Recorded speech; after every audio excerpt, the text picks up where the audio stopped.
Gandhinagar police ભવનમાં DYSP તરીકે ફરજ બજાવતા વિષ્ણુભાઈ વ્યાસ સામે તેના જ પિતાને ગોંધી રાખ્યા હોવાની ફરિયાદ તેમની માતાએ દાખલ કરી છે અને ફરિયાદના આધારે ડીવાયએસપીની પૂછપરછ પણ કરાઈ હતી।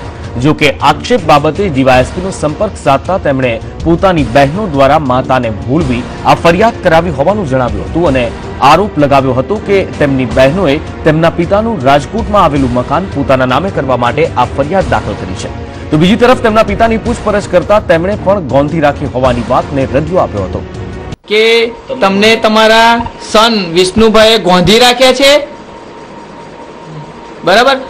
હવે તમારી સેવા ચાકરી બરાબર કરે છે ને?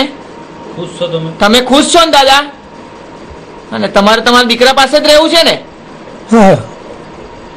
મારા દીકરા પાસે એવું છે, દીકરા મોત હારું।